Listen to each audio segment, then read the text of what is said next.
Welcome to the Better Two podcast. I'm your host, Donna. Today's guest is Mark Waldoch from the Hallelujah Ward. Mark, well, we talk about music. We also talk a little bit about his past. And we talk about the fact that, sometimes when we try to be a brat or obnoxious, it ends up backfiring us and getting us even more attention than we realize. So tune in. So, hi, Yeah. Mark. How are you doing today? I'm good. How are you? I'm good. We'll clear up this right now. You wanted some space, and yeah, because somebody might say that's a that you're in a hotel, and we've already had Yeah. this conversation. So Yeah. yes, you're just relaxing and chilling, I, and I only have my dumb little ear pods so I could look like that guy with hi. I could like hang back and then you could not see them. but Yeah. it's fine. It's all good. I mean, the podcast is all about having fun and people getting to know Yeah. you, and that's what we're Right. doing. We're here to entertain and That's right. inform. That's right. Right. And Uh, inform and enlighten and well, and sometimes I pound. mean, I'm the loosest I'm the loosest definition of those words. You are the singer I and am. and the guitarist Yes. of Hallelujah Ward. But Yes. The you've brand new band, the Hallelujah Ward. yes, but you've had many incarnations as a singer Uh-huh. and many bands. But you're also a bartender. So I think that's partially where your sense of humor must come from because you're dealing Oh, with people all the time and some yeah, of them got to be totally over came the from a top and lot of ridiculous. things, I moved from New York to Racine, Wisconsin, like a small town when I was really little, but so I still had that little like memory of a big city. And then I moved to Milwaukee, which is a much bigger city than Racine, but it's still like not even one fifth the size of Chicago. It's But culture shock. what called what? Culture shock. Oh, yes, culture shock. Yeah. Um, I mean, yeah, I remember we first moved to Racine. My brother and I were getting picked on by the other neighborhood kids, so our mom like put us in taekwondo classes. So we would like learn how to fight and defend ourselves. And she was like, "I'm trying to raise these boys, and I have no idea how to do it." Um, but yeah, Yeah, I that was a moved. weird time of childhood and life. Oh, I'm sure. For Uh, me, I went from New Orleans, which, that's Milwaukee yeah. City, to at Oh 16 yeah. years old, or roughly 16, moving to Shreveport, Louisiana. Shreveport. Oh wow. And I don't Shreveport know. I've wasn't never the been there. Shreveport was not the acting mecca it is now. Uh, Yeah. New Orleans still had blue laws up until I was like, I guess, which blue laws, if nobody knows, that's where you can't buy certain things. Hardware stores are closed, you can't buy alcohol, Yeah. all that stuff. Well, that had Yeah. already passed. But in Shreveport, you couldn't buy alcohol, you could on Sundays, you couldn't do this, you were supposed to Yeah. be at church. And yeah, it was very prim and proper back then. Not so much now, but back then, Yeah. yeah. So the talk about There's culture. still there's still some small towns in Wisconsin that you can't buy alcohol on a Sunday. But you can for some reason buy a shotgun or a rifle still. I don't ever understood that. Well, and I don't I'm want to not a go. gun person. I'm not a No, gun person. but I often wonder is, and you've heard this comment before, at 18 Yeah. you can sign up for the military and die for your country, but you can't go out Yes. and drink. Right? Doesn't make any sense. It makes no sense. Another one, like you go to Walmart, you can buy a shotgun, but you can't buy a CD with swear words on it. Hmm. Like they never ever at any point ever sold albums that had explicit lyrics. But you can buy shotgun shells But all you want. Thank Tipper Gore for that because the All right. PMRC, that's, Right, yeah. that was her big pet See, your project. your memory is great. You remember Tipper Gore. I wrote, okay, yeah, I'm gonna fess up here. So in college, my first round of college, I wrote a term paper on the PMRC. And Okay. I knew because I had the dean of the English department that she was not Yeah. going to read this paper. I knew this. So I created this paper and I fudged a lot of stuff and I mean just Yeah. added words. I was still short, so my typist added more words and guess what? I passed. Oh, good I job. think that's the only reason I remember that is because I wrote a term paper Yeah. and not a good way to kids don't do this at home, do your work, but at the time it was just kind of like, yeah. Yeah. No, the dean's not going to do it. Why bother? I have a funny story about an assignment that when I was in like art class in middle school. It's kind of similar relation. But anyway, it was it was the 80s, and they were doing the art class had a competition where the teachers had to get all the students to do the same thing. But they had to make a piece of art that had something to do with the Statue of Liberty. Now, this is in Racine. I had already moved from New York to Racine, so um, there was no like mythos or anything to my thoughts of the Statue of Liberty. It was Mm-hmm. just the thing. Right. And so and they were repairing the Statue of Liberty at the time, like it had gone green, and they were spending all this money. So they were doing this like art project to generate awareness about it. Anyways, boring setup. But when we get to in class, the contest was like the winner of the art project they gets judged or whatever and wins a prize. And I thought it was stupid because I'm like, why do you want to do an art project about the Statue of Liberty? It's just another thing. I'm a little kid with Right. Right. I was basically just being a brat. So I literally just like started drawing garbage, just like random crap, and then I wrote, "Do you care?" like I literally over the top, and they thought I was a fucking genius. They were like, "Oh my god, do you care? He's making a statement," and. And I won. I got like $100 for like the as $100 is like a sixth grader. It's pretty Oh dope. yeah. Yeah. Um, yeah. So yeah, I won the contest being a total like mocking the contest. And I didn't tell anybody. But But my adopted mom, my mom at that time, I had a second mom. mhm, That's a long story, but we'll I know. get to it if you want to. Okay. Um, but she saved that art piece for a long, long time, and I keep trying to find it, and I never can because I just want to like as in my mind, I remember the story and how it happened so well, but I can't remember exactly what it looked like. I was just like draw shapes and just passing time in class.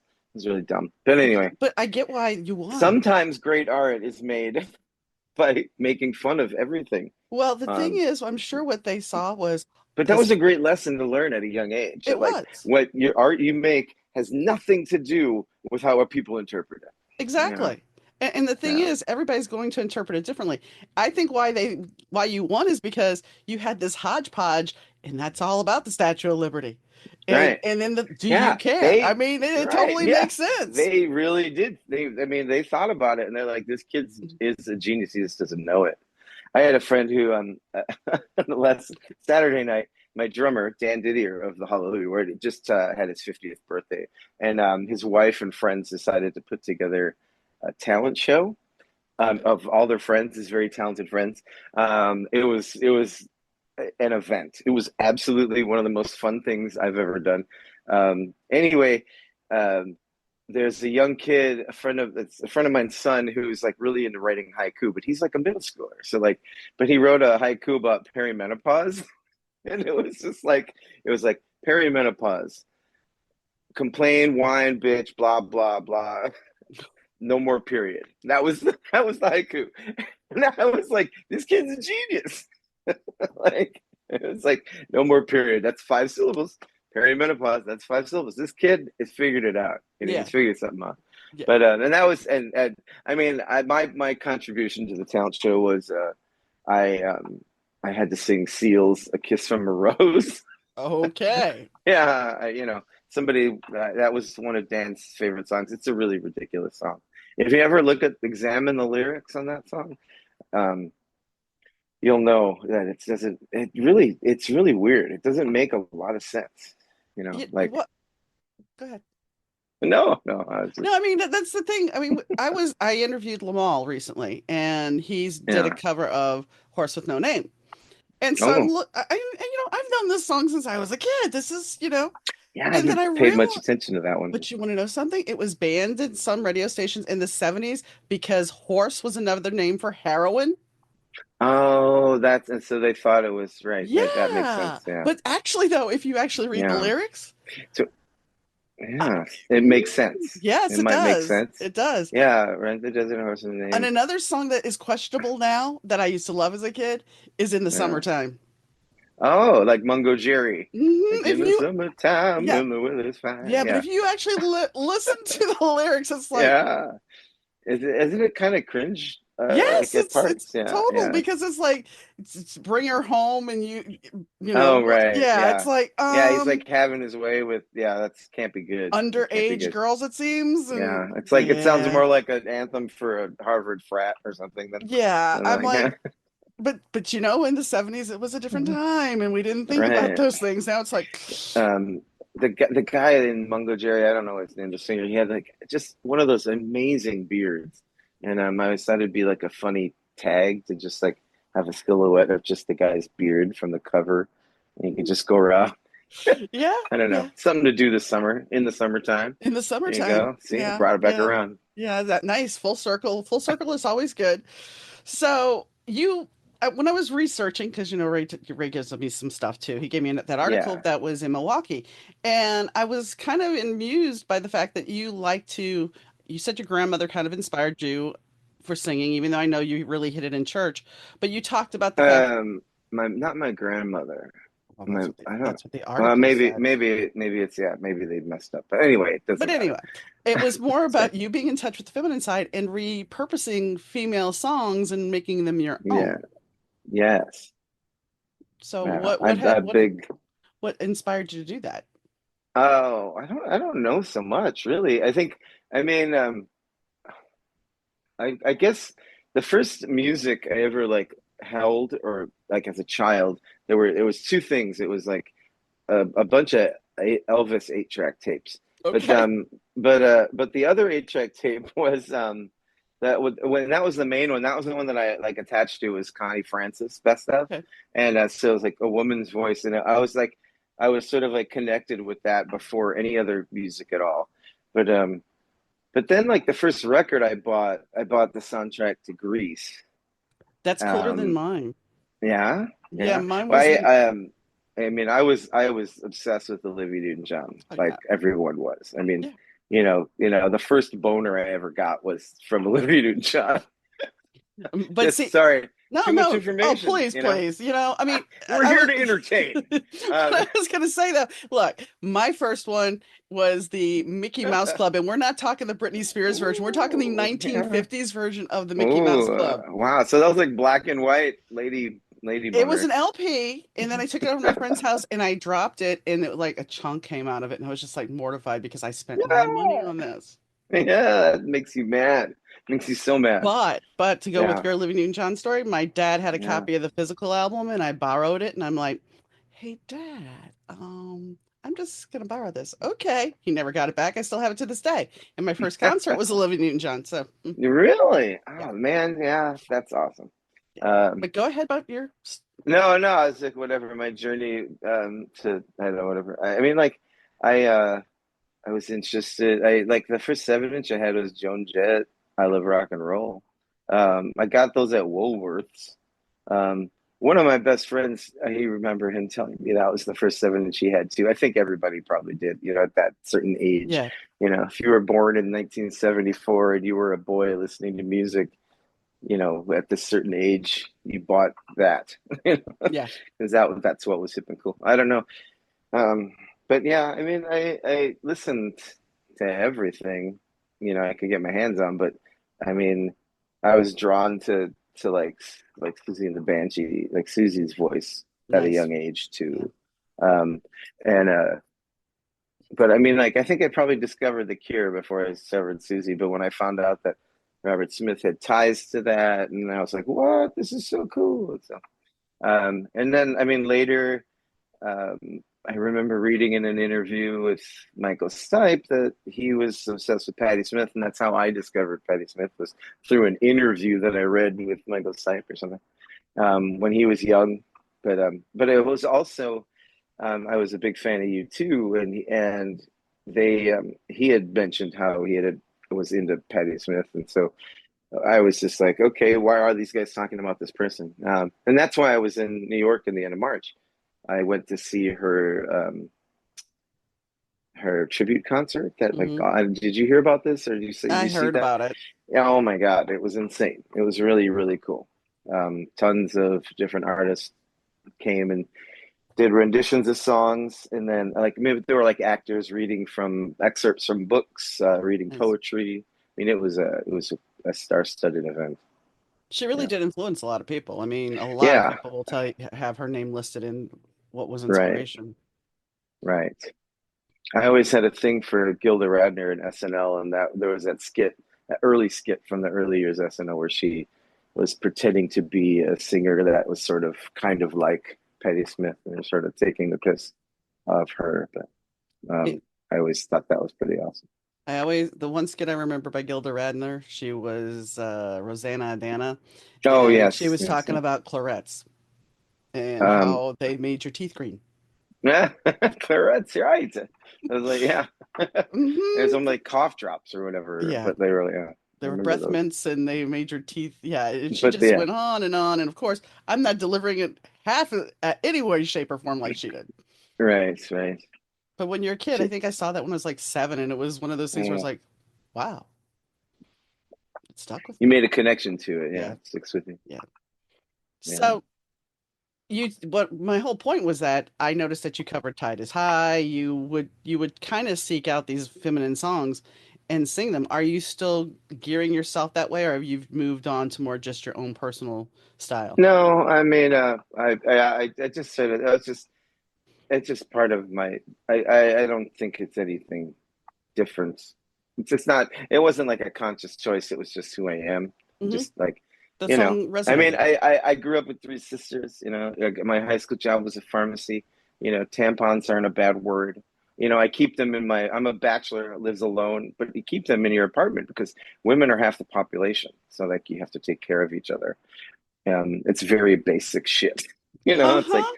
you know, but you'd be surprised how many guy friends I have that would never even think about, I, that, my you know, my first husband would not have you know, he that would have been a nasty word. yeah. That would have been Like, I'm something. losing all my hair, but I have scrunchies in my bathroom if you need one, you know. Hey, you know? That's how that goes. That's how that goes. You Yeah. know. I mean, you keep products because, yeah, you never know who's going to be over, and sometimes things just Yeah. happen to start. Man, maybe I'm just a Boy Scout too. Like, I don't know. I was never actually a Boy Scout. I always thought that was weird.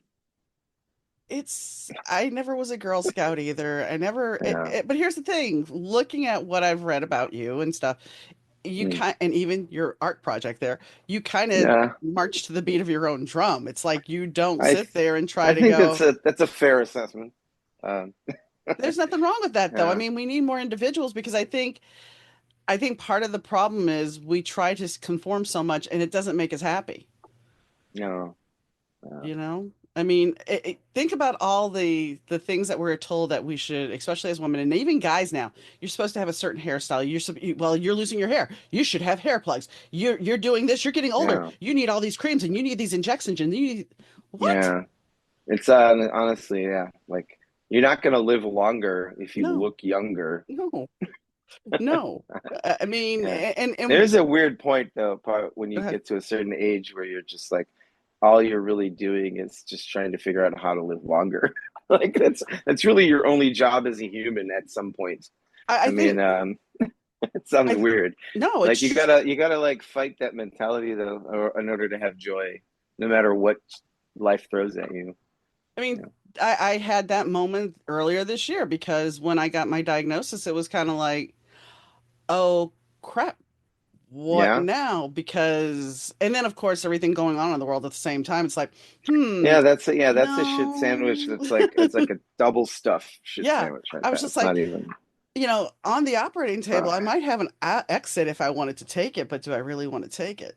Yeah, you're not ready for that. Because I know, What go can ahead. I don't know any specifics, but what are you battling? What is it okay to I ask? had endometrial cancer that um Okay. went into my lymph node. Okay. So right now I started chemo about 3 weeks ago, and it's kind of so far because Yeah. according to the doctor, I have two oncologists. I have the one in Madison and the one down here.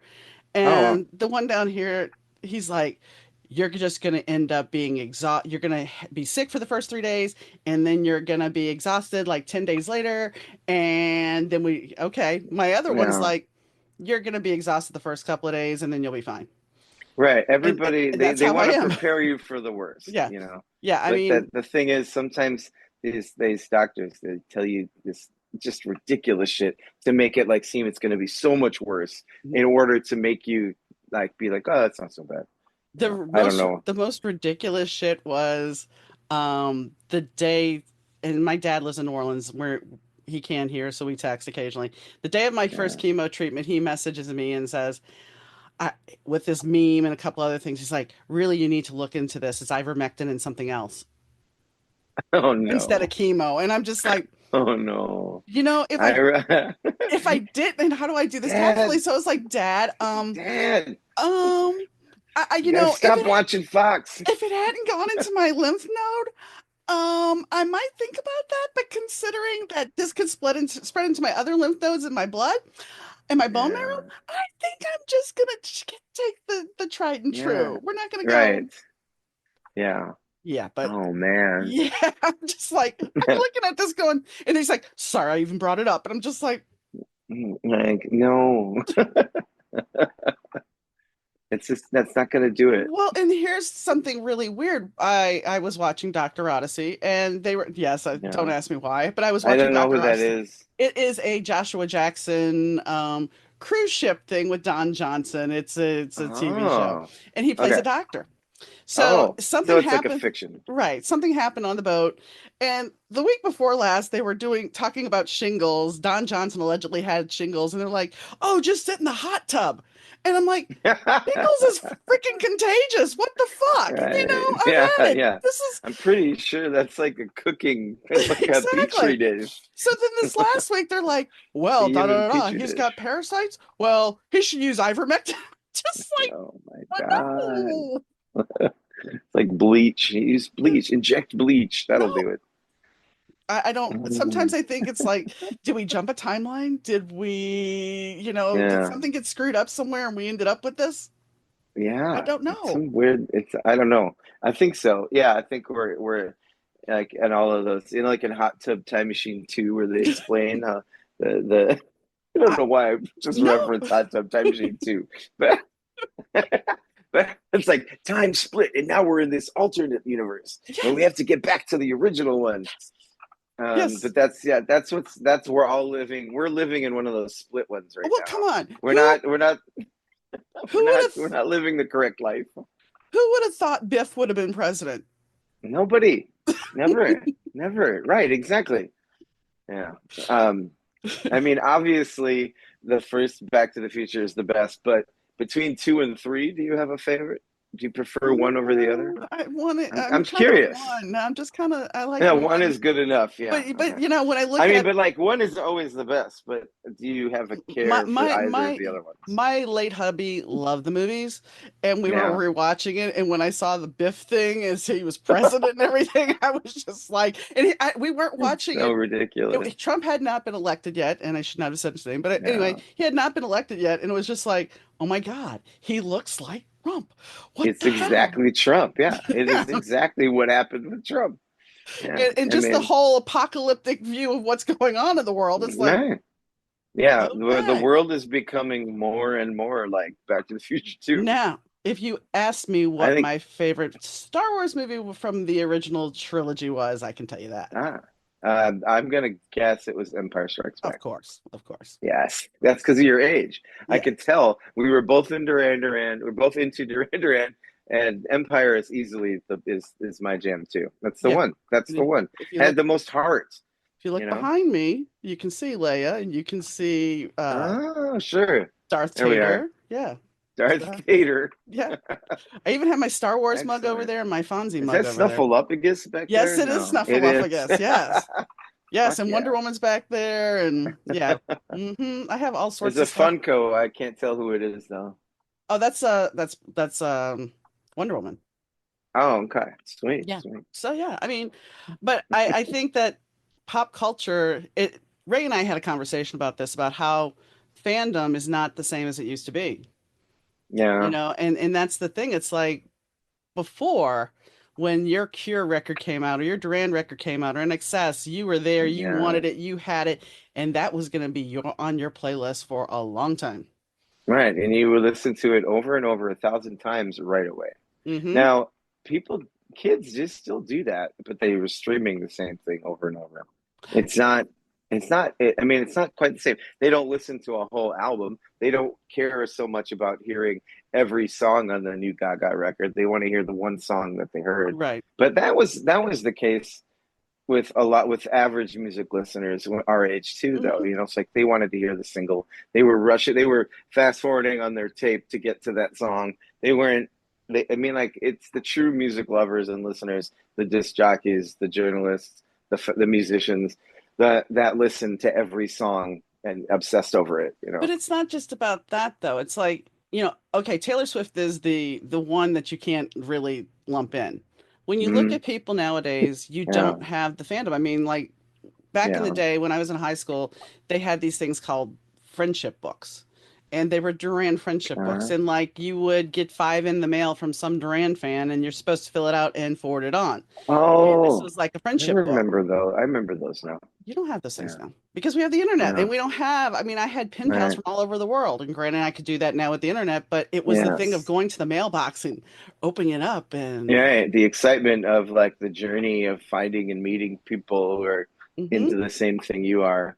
And even Yeah, like what we were talking about before we got on air with you, you going to that show and here are these people that you become friends with, even if it's sometimes they last longer than that moment, but you become this unit of people that connect and yeah, you talk and yeah. yeah. It's a great sense of like instant community, I mean, when you have a shared love. oh yeah. I when John Taylor played Tower Records, well, he didn't play Tower Mm, Records. He was at Tower Records. He was doing a show at the House of Blues. I had met him prior, and I'm standing in line with these girls, and my friend who I was with, she's like, "I'm gonna go outside." I'm like, "Okay, fine." So these two girls, one has blue hair, so she's like super cool and everything, and there's some people in front of us, and the girl looks at me and she goes, "Have you ever met him before?" And I'm like, "Yeah." And she's like, "Yeah, my friend." I said, "Have you?" And she's like, "No, my friend has, but he never remembers her. She's met him several times and he never remembers her at all." And I'm like, "Okay." I said, "I doubt he's going to remember me." So I turn around and we're still talking back and forth. The girls yeah, move. John sees me and he looks at me across the road. And he points at me in the middle of Tower Records and says, "You, I know you. I've met you before." And I'm just like, yeah, uh, okay. But the fact of the matter is these people that I was hanging out with, I ended up becoming friends with. yeah, We stayed in contact afterwards. But had I not had that moment, I don't know if that would have been the case. yeah. Right. So, That's I mean, and also, anytime you're in the same room as John Taylor, everything's going to be a little more exciting. well, maybe. Maybe, maybe not. You never Maybe know. not. Maybe I not. don't know. I think so. I mean, It it's all pretty depends hot. it all depends on what mood the person's in. Fair enough. Fair enough. Right. But I I mean guess I that never thought of it that way. it's well that's the thing. I mean, when you talk about celebrity, some people they look at celebrity and like, and I mean you have a different perspective because you're a bartender and I'm sure you've had celebrities come to the bar. Yeah. But most Yeah. people I look, mean, like, yeah. go ahead. It's not even the bar. I mean, like, I've been to a lot of music festivals, like behind the scenes and stuff, playing, or like I was a guitar tech for Right. a band once that did a lot of touring and stuff. So like I met a lot of people that, I mean, like not like insane celebrity, but like medium indie rock mid Hmm. level celebrity guys. I worked for my friend Chris, who was a guitar player in a band with Justin Vernon from Bon Iver. He's Okay. a big name right now because he just released a record. Um, that whole experience of touring with them for a couple of years was pretty wild because I'd never been backstage at festivals or anything like that up until this point. But I mean, it's like I remember one day, like in the same 2 hour period, we checked into a hotel and Charles Bradley checked in before me, and I ended up in the elevator with him. And then at lunch, an hour later, I was sitting next to Kim Gordon and Annie Clark, and I was just like, "This is insane." And then, you got to remind yourself that like this is just people Yeah. doing their job Yeah. and living their life. But I mean, like it's not. It was novel at the moment, to be like Kim Gordon just told me my shoes look cool, like Hmm. I was like thinking to myself, but having a casual conversation about the croissants, But that's with the somebody yeah. whose music you've listened to for 25 years, That's the Um, thing. It's like when you look at when you realize that they're just normal people and you're going to talk to them about normal things, and sometimes mm, they're, yeah, because everybody's like, don't meet your idol. Well, if your idol's having a bad day, you have to consider they're yeah. having a bad day. It No, man, happens. it's not even that. It's like, this is it was. I mean, just remembering that they're just fucking people. Yeah. Like I had to use the fucking same bathroom stall at the Canadian border right after Justin Vernon, and I was like, oh man, that was a nasty shit. That smells fucking horrible. You're just as disgusting as everyone else. Um, I had to use the same stall. It was. I'm glad. I wish I had gone in first, and left him that. No, anyway, If you but have yeah, a you little get the poopery, point. Everybody shits. Yeah. Well, and that's the thing. It's like the celebrity has more money and they have a cool job, but they have a lot of the same freaking problems we do. No, they have all the same problems, and they're exponentially worse, Yeah. actually, in some ways. Hmm. You know, they have Especially now. a whole different. You need a whole different skill set to talk to deal with them, or you'll make yourself crazy and go nuts. Well, and especially And now. paranoia. I can only imagine the anxiety and paranoia coupled with um, fame on that level. Well, yeah, and that's what I'm saying. Even now, it's even worse because now, oh wait, you look like crap. I'm gonna get a picture. I'm gonna take a picture. I'm gonna record you.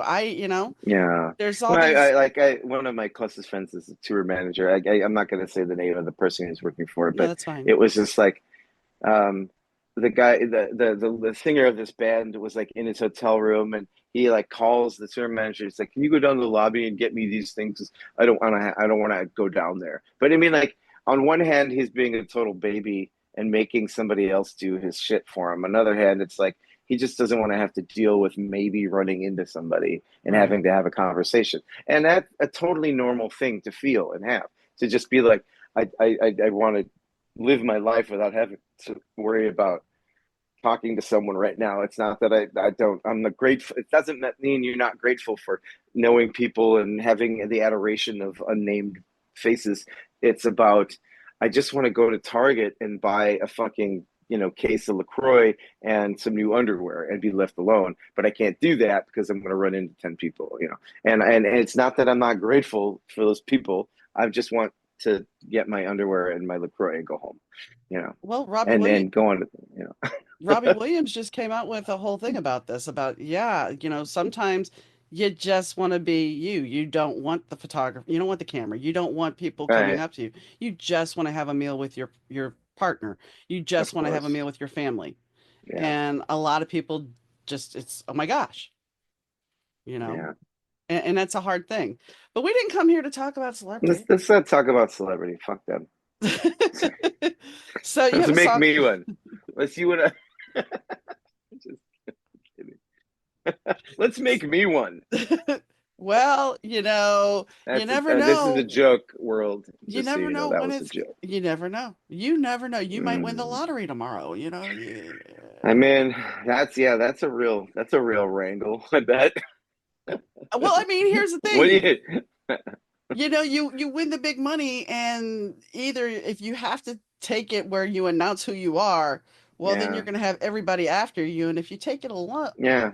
Well, the first thing I do two things. You get the money, you smash your phone, and and then you get a new one, and then you just start, connecting with the people who you already know and trust. Because mm-hmm, anyone else who's trying to contact you, that's I mean, mm-hmm, like I can count on one hand the number of people I would call right away.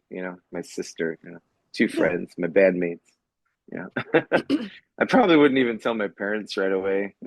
No, I no, love them, because but they would have an I'd be idea like, of, yeah, yeah. Well, yeah, exactly. I'd just be like, I would want to surprise them with something cool, so I wouldn't tell them right away. I'd be like, boom, your but you house is paid off. realize you surprise them, and they're going to be like, you shouldn't have done that. You should be watching your money.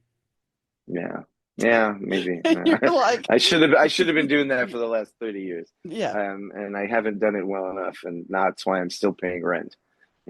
I'm paying a yeah, mortgage and rent, just to live. understood. Like what we're gonna do. Let's not go there because I'll just start Okay, we won't go there. complaining. We won't go there. So You have a song out called Your Uncertain Shadow. What was the inspiration for that? Yes, the first song on the album that comes out May 30th. The album's called Everybody Swoons. It was almost called Death Swooned, but I always liked the phrase.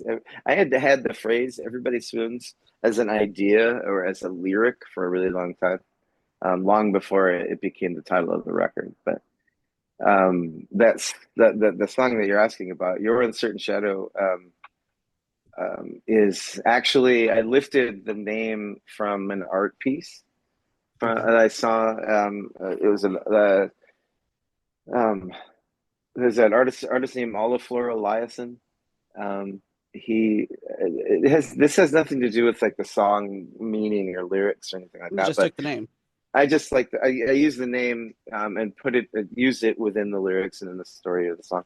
But I mean, like even the art, the installation, it was like the album cover, which I don't have. Maybe you can like interject a picture. I can. Um, um, that the image on there is It's like there are words on it, but the photo is really undoctored. It looks like it's fake, but it's an actual real photo from this art installation. All the photos, he had like this like he's always like toying with color and light and stuff in this particular thing, but this specific installation, he would take four different spotlights and then flood them with white light. And so what it would do is on the wall, on the white wall behind it, it would create four different colored shadows.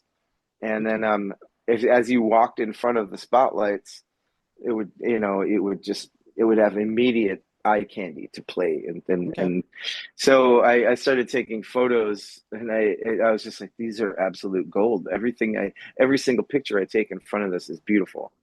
And it ended up being the artwork for the record. Nice. um, um but yeah, but back to your original question, that song, I mean, like the music of it started out long before I had any words or anything. I just kind of like liked this melody, and it started, but it was only just four chords, and then it turned into a arpeggiated guitar part, and it didn't really become intense until it was something I tried to put drums and bass behind, and the other guys brought that part to it. Um,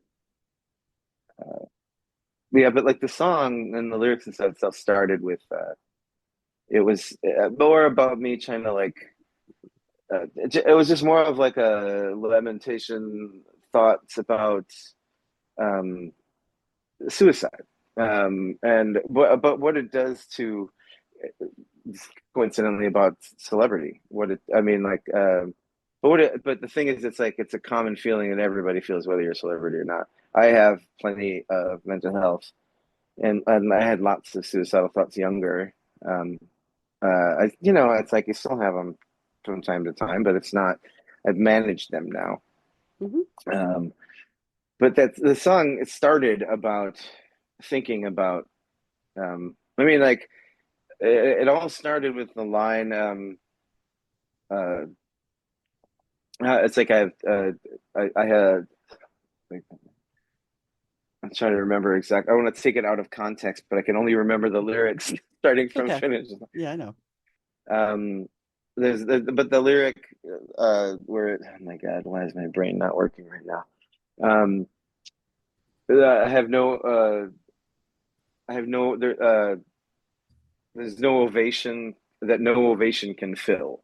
Like the idea of um, like there's nothing there's no like There's nothing that will fill the void. yeah, there's nothing that will fill that void. There's nothing that can fill the void. My mother Um, committed suicide. yeah, you So, understand, yeah, I right? You understand get I completely. like the destruction of it. Hmm. Yeah. So I mean, nine times out of ten, that's the easiest way for me to stop thinking about it. Just like, what would this do to my nieces?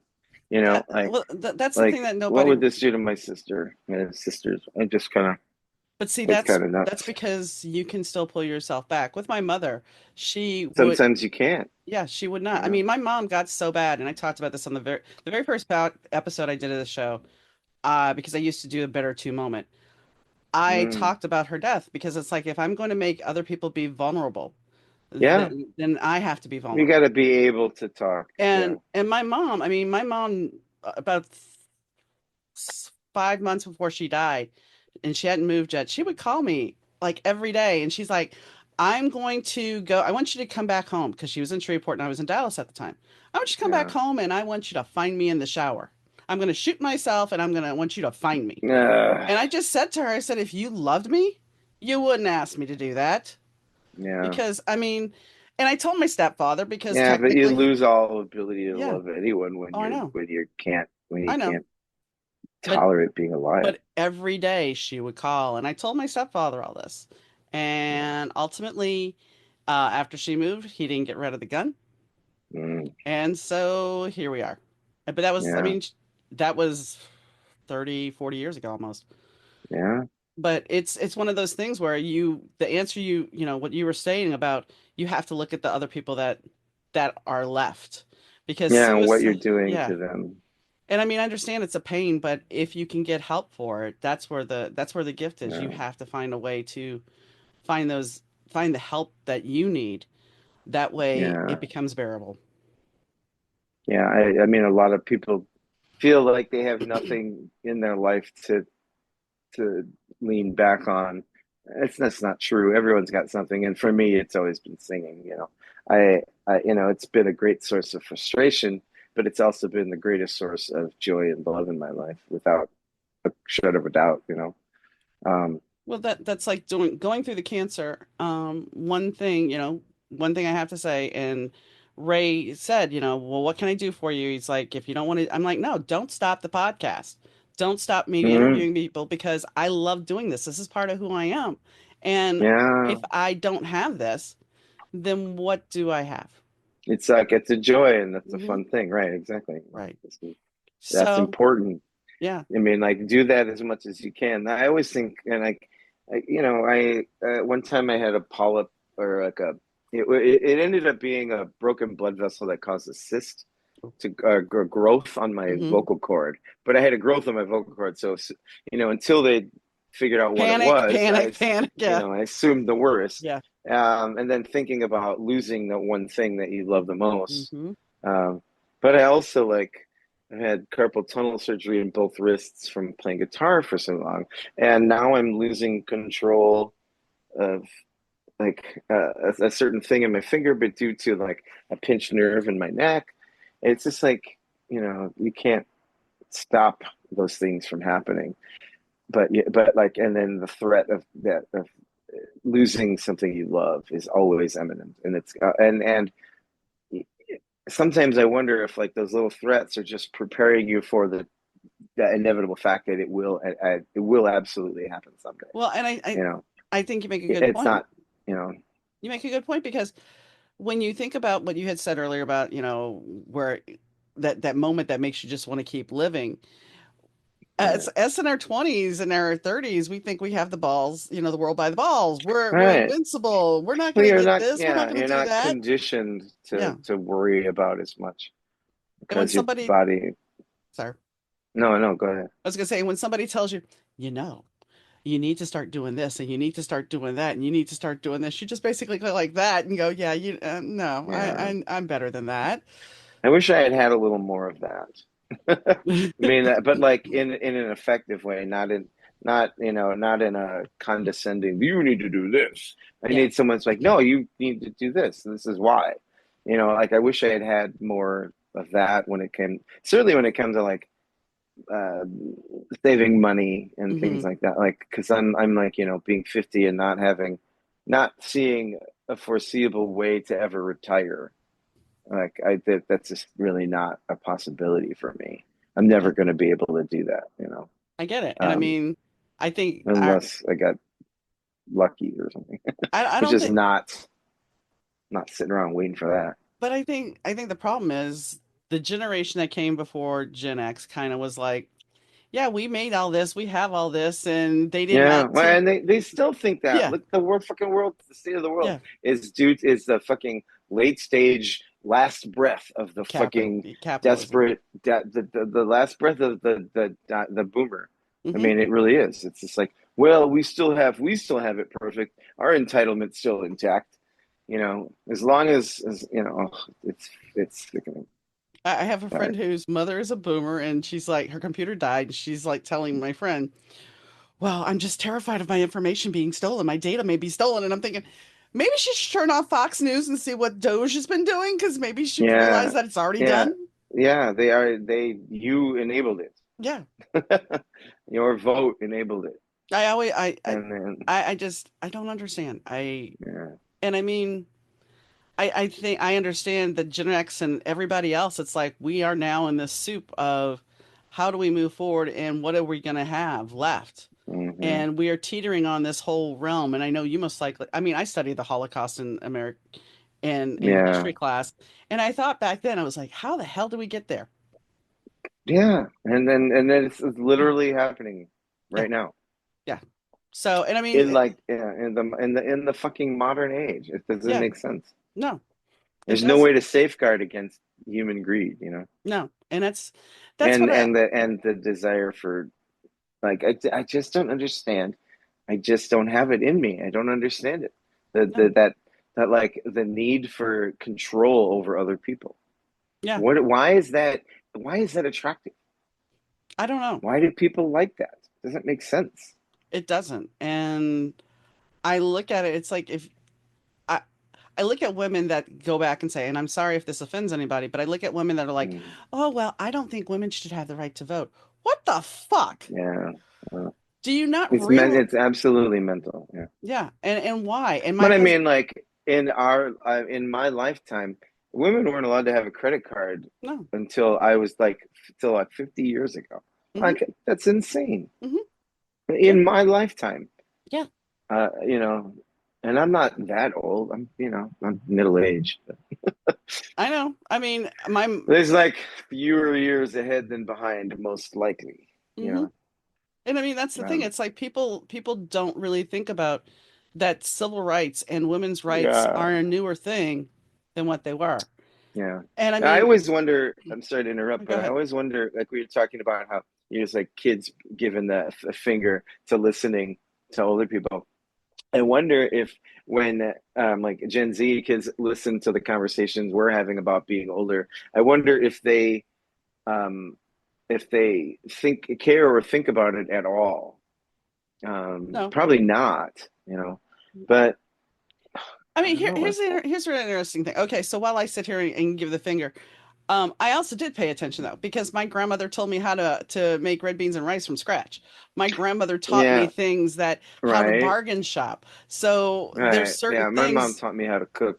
So yeah, so you understand there's I certain. resented her for years though, because it was like I had five brothers and sisters, and I was always the one she was asking to cook with her on Sunday. We'd make the meals for the whole Hmm. week. We had a family of eight, so it was like hard to get it all together. And the only way we could do it is we planned Saturday you grocery Right. shop, Sunday after church we made the meals for the week, and then I would, it's like but I was doing the heavy lifting of like helping my mom do the chores for the family. I think at the time, she was asking me to do it because I wouldn't say no. Hmm. That's what I thought. But then she'd say, "Well, no, you were good at it." I'm like, "Yeah," but I wouldn't say no because I felt like I had to, But because you asked, but you here's know. the thing is you also got to learn valuable skills where the other people maybe But didn't. Yeah. that's my actual point was, it equipped me for the world way better than either of my brothers or my sister, one of my sisters. Yeah, So I do want to talk a little bit about you went from New York to Racine, and yeah, that was like the '80s with my biological mother and my biological brother. has that bled into any of your songwriting and It's funny, not directly, not like I wasn't like, okay, I had this experience, I'm going to try to write about that experience. I don't, that never really, that never really happened. That never really happened. I've never tried to be like, I'm going to try to write a song about my mother. Like, hmm um, it's just because I me trying to execute that concept isn't going to make for an interesting song or a colorful prose or anything like that. understand. the way lately that I approach to make lyrics more interesting is you add and interject the emotion, the power, and the feeling after you find turns of phrase that tickle your creative spark or interest you. Like I keep a file in my phone. Whenever I hear something in conversation, or I read in a book, or I hear a dialogue in a movie, a phrase that sparks my interest, that is then I add it to this file in my notes in my Okay. phone because that's where I'm going to find inspiration from later when it comes to like fill out and write song lyrics for a song. But I prefer to do music and melody first, only because then the music's going to be better. There are a Hmm. lot of people who are just like they come at you with like 20 pages of lyrics and then they don't have any ideas. I feel like I can make the lyrics happen, and I'm less. I'm I'm very hard on myself about them being good, but the melody has like memorable, hooky, catchy melody has always come easier to me. Okay. I've never had to question it as much. Whereas the lyrics, I have to question it. So I like that process. I have to do it, add it to the music in order to make it good. You know, it's like I don't know. It's sort of like you like people who have a reference photo. They draw a sketch Hmm. of the photo before they start painting the colors and choosing the colors. Like the music is the canvas and the sketch and the image, but you know the lyrics will be how it's finished. Hmm. That makes sense. Um, It makes total I don't sense. know. And I I have mean, to a lot. So go many ahead. people do it differently, but But it's that's like, the thing. Everybody's got you their own know, process. I mean, I'm a yeah, writer, and can I sit here and say I write books in order? Oh, hell no. I've gotten something for a book that's book six of a series, and bits here from book two, and yeah, it's your process. And I wanted to comment real quick because I know we're going to be wrapping up shortly, but the fact of the yeah. matter is you were talking about art and how you had that whole project. And from what I was reading, you kind of did the same thing when you started singing in church. Oh yeah, You kind of oh were yeah. like, I'm gonna Yes, be. my behavior of defiance has been an overarching theme in my life. Like, yeah, being singing in church. That was like, that story is. Um, I my when I moved to Racine and my mother passed, but then I was adopted by this other family who I call my family now. That family took me to church with them religiously, like regularly, and I'm sorry, my screen just did something. But yeah, that the story goes, they were like, you need to sing along in church, you know, like the music's here, those are the words, listen to the melodies. And that's when I realized that I had a knack for it compared to all my brothers and sisters. I knew I could sing in key and along to things. It just like snapped for me a little bit easier. But when I found out that I could sing loud was in church because I decided to be a brat and be in like it's like, oh, you want me to sing, fine. And so I sang super loud, but then you know everybody around me, all the parents and all the other congregation is like, oh, he's got the spirit of Jesus in him, you know. It's like bullshit. I was being a brat, you know. But then I had to become an acolyte, get confirmed and all that stuff. I mean, we all have our path. Yeah, yeah.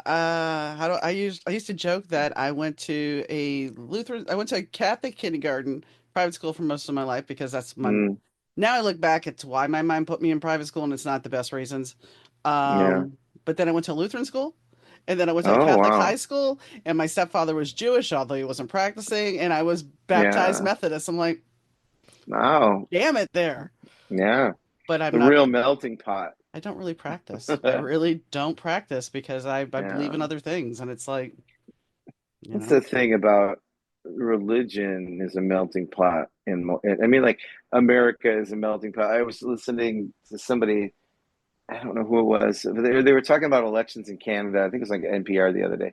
And they were talking about how Canada is a mosaic of all these different people and cultures, and Mhm. that they respect those people and cultures to stay true to what they are. And but America is a melting pot where you dump all those things together and it's all one. You have to assimilate and do this one thing. But um, I mean, like you could say the same thing about religion, anything. It's like Americans want you to. It's like it's a melting pot. We just dump all these religions, but if you're not Christian, and it's not because that's the most important one, you know, that's the Oh, one that our forefathers came over here with. I mean, it's a bunch of trash. It's I I don't know. I had a I so I released a second book. It's no longer out. I'm reworking on Mm. it. But in it, I had the creation story basically with Osiris and Isis. And I have a friend Oh, who is very super religious, and so she's reading the book, yeah, and she was reading the before I released it. She was reading it, and I'm like, so I cut the short story short. She's like, wait, what is this? And I'm like, it's Osiris and Isis. It's the legend, the mythology about them. yeah, But that sounds like the creation story. I'm like, yeah. She goes, you need yeah. to expand Where do you this. think the creation story came from? Exactly. She's like, you Yeah, need to expand this. And I'm like, okay. yeah, And I think that's the thing. We want to be so hardcore. I had an argument with my dad, who's never been religious, about Christmas trees and that it was really a pagan thing. And he's like, you're wrong. I'm like, this is not the same thing as yeah. Rudolph the reindeer coming from Montgomery Ward's Right, dad. It's not the right, same. right. But yeah, yeah. So Well, it how information was traveled through time from one generation to the next is so different now. I mean, like now that everything is recorded and saved, it's like, will it change how history repeats itself? wait. Okay, so my friend who is on the borderline of Gen X millennial, she tells me yesterday, she goes, there's a new Mandela effect. I'm like, okay. The Mandela Mm. effect is Ed McMahon was never part of Publishers Clearinghouse. Yeah, I'm like, he was. I he remember. he just did the commercials. Yeah, no, they say he had no part in it. He had no commercials, nothing. Wait, who handed the checks out? Wasn't that him? No, they're saying it's we're imagining it wrong. We are imagining it. That Oh, did not oh, happen. I'm like, that's I remember interesting. that. I thought I did. Yeah, I thought that was Epic Man. Well, I it's the can't whole remember. Kazam thing, or Shazam Yeah, with Sinbad. I mean, there's things that. yeah, So maybe we did branch timelines. I think so. I Maybe think, we need the yeah, TBA. yes, dude. Yes, Loki and Hot Tub Time Machine and Back to the Yes, Future. It's yes. just, I mean, we're, Jane, stop this crazy thing. it's something. Something's happening. Anyway, Uh, I am sure we could talk longer, but I don't want to take up all your day. yeah, So, I what mean, is there yeah. anything? Is there anything that we have not covered that you would like to add? I mean, I can't think of anything specifically on top of my head. I really to talk about the music and the band and why I'm here is because I'm a singer in a band called the Hallelujah Word. I love this record. I love how it looks. I love how it sounds. I love how it turned out. It deserves an audience, and I don't think I've ever felt that way about. There are plenty of records and bands that I've been in the past that I was like, I wanted people to hear it, but I never felt like it deserves to be heard Gotcha. like I do with this particular thing. Um, it sounds a weird thing to say, but I don't know if it is or it isn't. I just um, it means more to me than anything ever has before. It's better than anything I've ever done. Um, so it's just really exciting. I want people to hear it. I want people to find something they connect in it. I mean, my whole goal with music has always been, and I say this all the time, but it's like I don't know if I can like express the gravity of it, but it's just like what those records and that music meant for me in my youth. The Smiths records and Cure records and like what the music did, what it provided for me when I was going through losing my mom and all of those things, like being feeling lost and all of those teenage life and dreams, the growing up years, even when you're in your 20s. It's like what music did for me. I want to be able to provide that for someone else because that to me is my greatest reason for living is to provide for someone else what other people provide me. So basically, give back, but to do it in a way that's like I'm proud of. And this record, has somehow achieved that. And I don't, it took me till I was fucking 50 years old to make that happen. But this is literally the first time I've ever had my own music on wax. Like I've been in, I don't, in countless bands. I've been part of like 6 or 7 records, and EPs and stuff. But, you know, so for this, it's finally happening. It's kind of I don't know, it's the best thing ever. I want everybody to hear it. So thank you for giving me a chance to talk to you and help spread that even just a little bit. If anybody hears this, if one person hears this, it's the best. Please go listen to my fucking record. Thanks for coming on, Mark. Thank you so much. So the conversation, I'm glad Mark really pitched the whole thing at the very end because sometimes we get so wrapped up in talking about everything else and having a conversation and having some laughs that we kind of lose track that, yeah, we're supposed to be talking about a record. And, the fact is, he has had a lot of experience. He's had a lot of things that have happened. And we've talked pop culture, we talked all sorts of things. And there's nothing wrong with that because I want you guys to get to know the artist.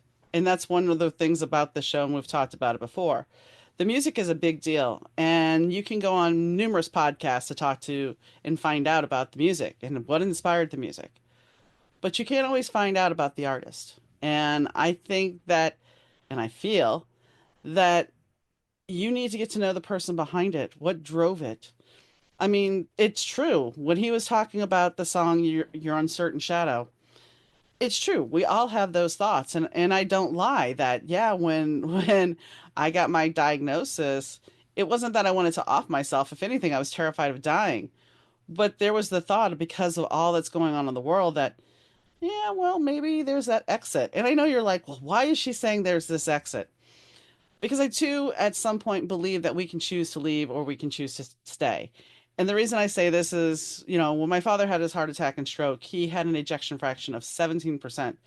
I got a phone call. He was most likely not going to make it. Da da da. He's still here today. And that was 2017. So I think if we are prepared to go and we're ready to go, we will. And sometimes people do slip through the cracks because, like, the one guest I had on the show, we talked about that, how she's been through life review 3 times because she passed, she died on the table, but she was sent back. So when it is our time, truly our time, in most cases, we will leave. And sometimes we leave a little early, but then we still have to make that choice. Do we want to go? And, I can look back as a younger person and think about how I wrote this piece about lying on my floor and nobody killed me, but yet everybody did because I felt so alone. And was I thinking suicide? No.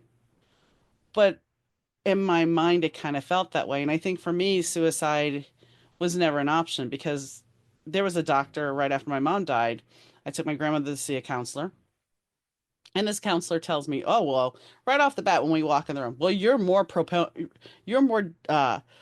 you have a tendency to lead more towards committing suicide because your mother did it."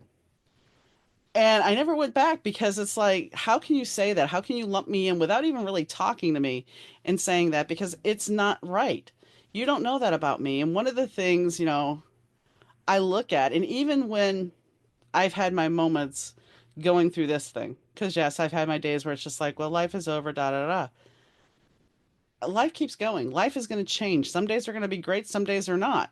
I mean, everybody thought the Pope had rallied, and today we logged in and the Pope is gone. And it's not that I'm we talked about religion. I'm not a hardcore Christian here, but the fact of the matter is, one day you can be here and the next you can be gone. And you have to actually, whether you have those thoughts, you try to push them away. And yes, look at the people around you who actually really, really do care about you that you may not see. But realize that even in your darkest moment, that there is a new day, that tomorrow could bring something better. It could bring something worse. But the thing is, it's always evolving. We're always closing out cycles. We're always moving forward. So trust that life is going to be better and own it and know it. So, on that note, I'd like to thank Fast Susie for the intro and outro music. Rich Zai is kind of taking a little bit of a break for a bit, and that's okay. Um, but I thank him for all that he's done. And I thank Ray from Ray BPR, which normally I don't do, but since we were talking so much about Ray, he does have an episode on the podcast that you can listen to. And well, I'd like to thank you guys, all the people that tune in and listen. I really do appreciate it. And, whether it be morning, noon, or night, I hope you enjoy your day. And I'll catch you next time, guys. Oh, but wait. Yes, I do have a wig. And you may see other wigs. And that's okay because if I take off the wig, I have very short hair, which if you've seen my Instagram, you'll see it. And it's thinning even more. So I have hair. May not be mine, but it's fun. So anyway, on that note, I thank you guys for tuning in and I'll catch you next time. Bye.